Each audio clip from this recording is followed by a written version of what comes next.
Всем привет! Сегодня у нас с вами, знаете, очень такое глубокое пояснительное видео будет по поводу вот этих орхидей, которые у меня проходят спа-салон восстановления.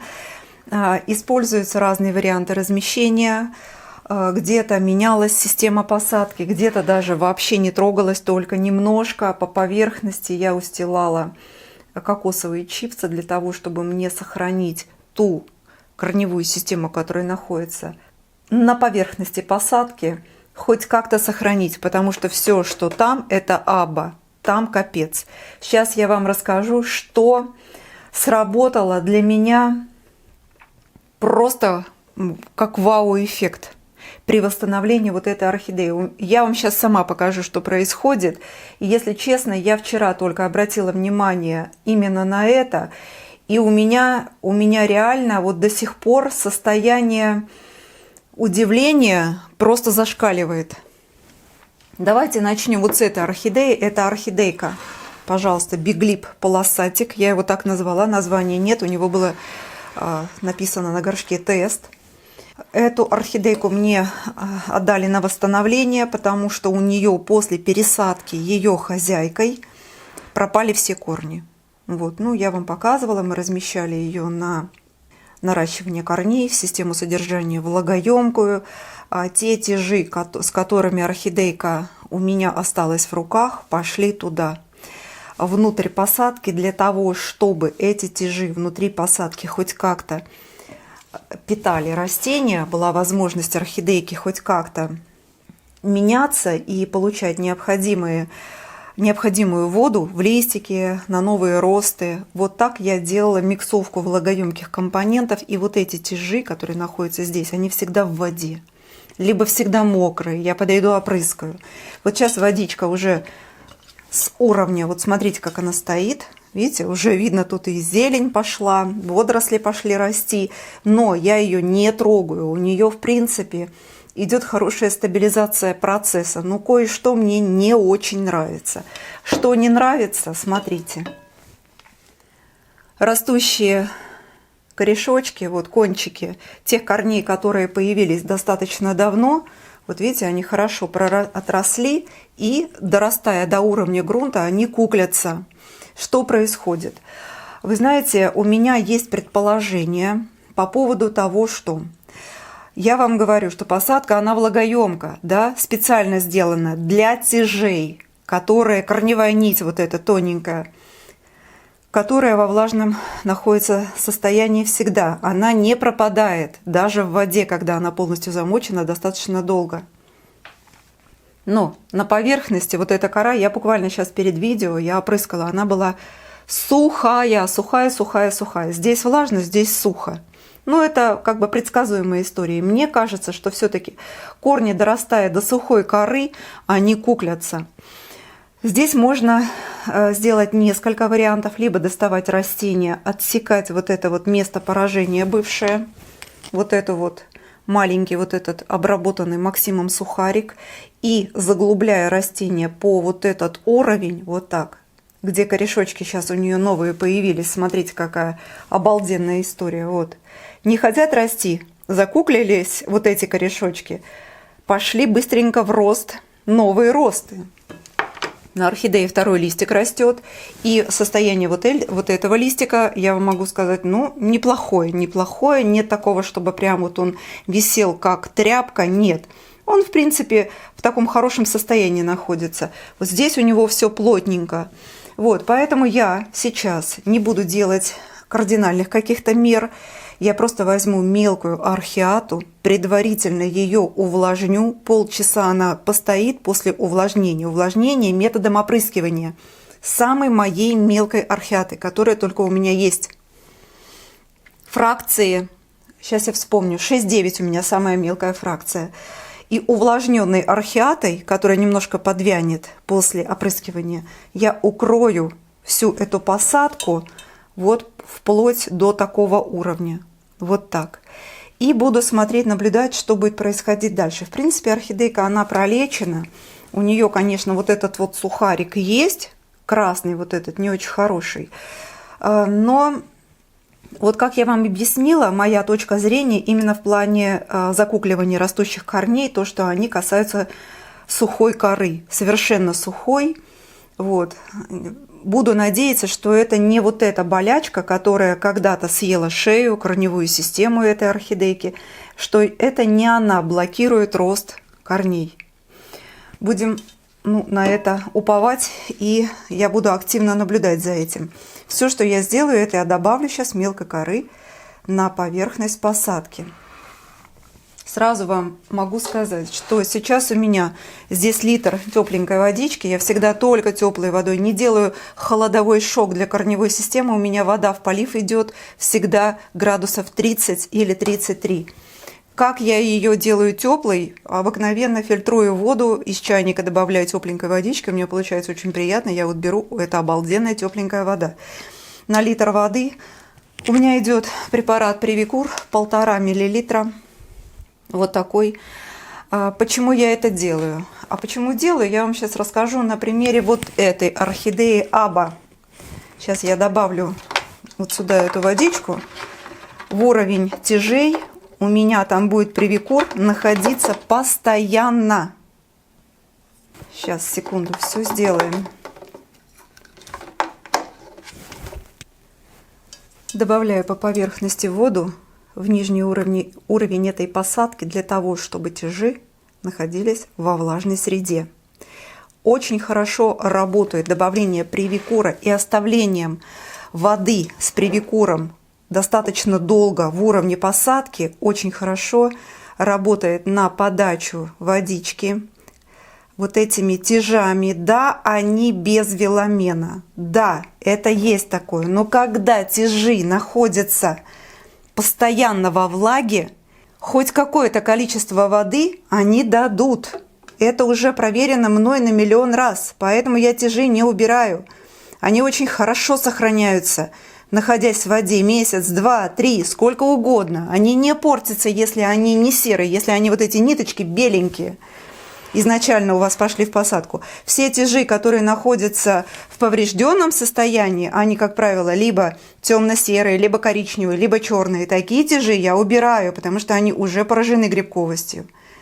Наливаю воды я немало, где-то 1/4 горшка, для того, чтобы увлажнить весь нижний уровень. И эту воду я никуда выливать не собираюсь.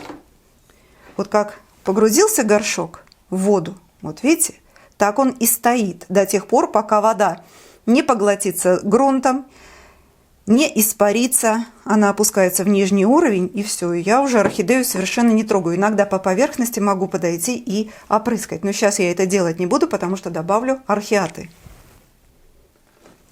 Кстати, для этой орхидеи я также продолжаю смачивать ватные диски, которые у меня постоянно находятся на листе на этом орхидейке, вот именно на этом старом. И она у меня всегда в пакете. Этот лист всегда в пакете.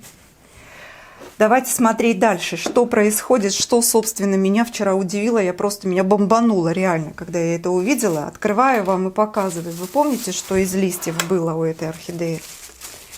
У нее листья были сморщены просто в ноль.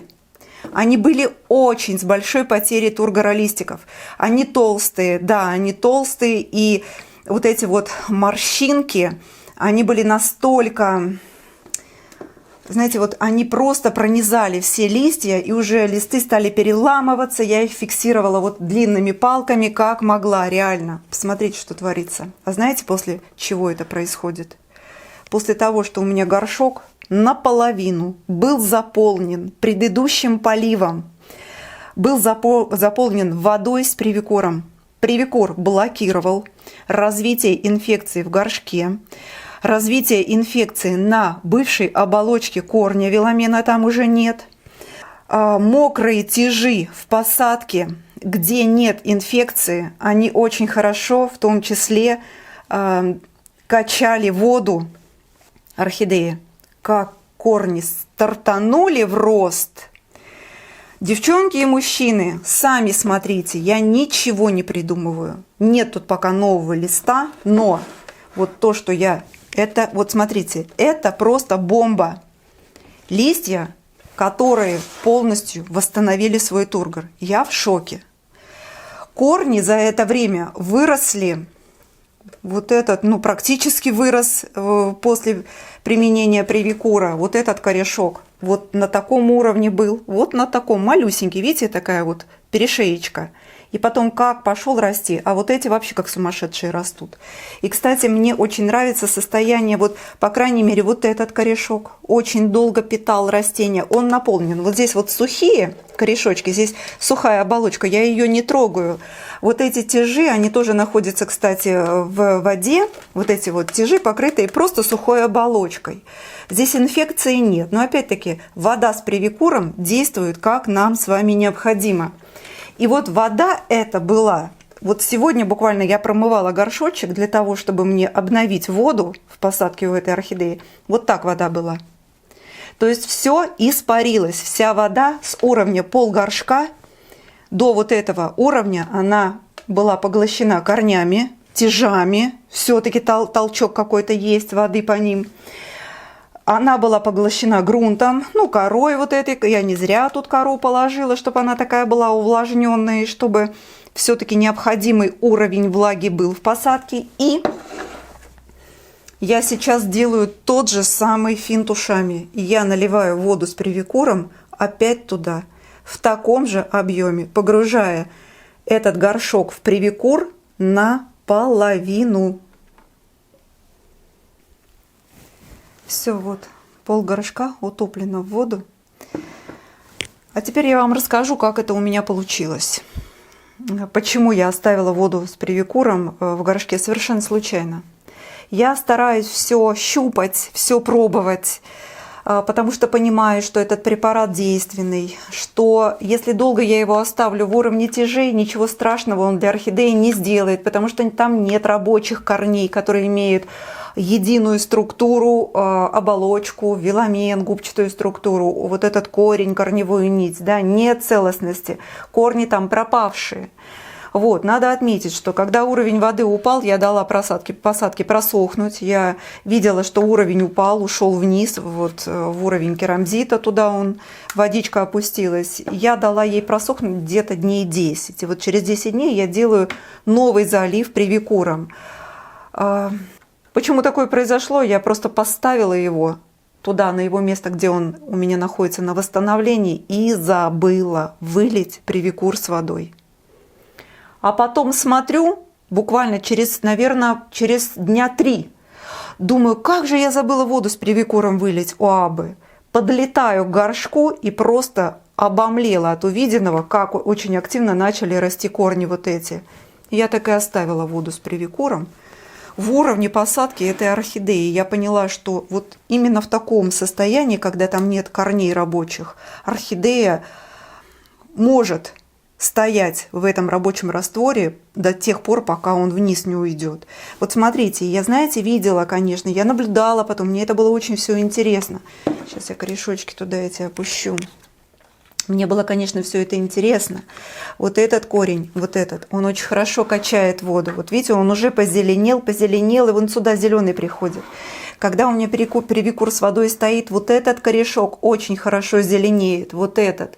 Вот. То есть он тоже подпитывает растение. Вот откуда подпитка идет, да? Что-то там сохранилось. Вон он еще зеленый, смотрите, какой там. Тоже подпитка идет. Здесь вот незначительный отрезок рабочего корня. Вот видите, смотрите, какой он. Он целостный, он обалденный, он плотный. Он тоже подпитывает растение. Вот видите, здесь он немножко окрашен Максимом, потому что я когда трижды обрабатывала шею, он как бы распространялся по корням. Немножко. Это я не мазала корень, это он сам полз. Когда вот поливы начинаешь делать, Максим начинает на мокрую ткань, ну как бы выходить немножко.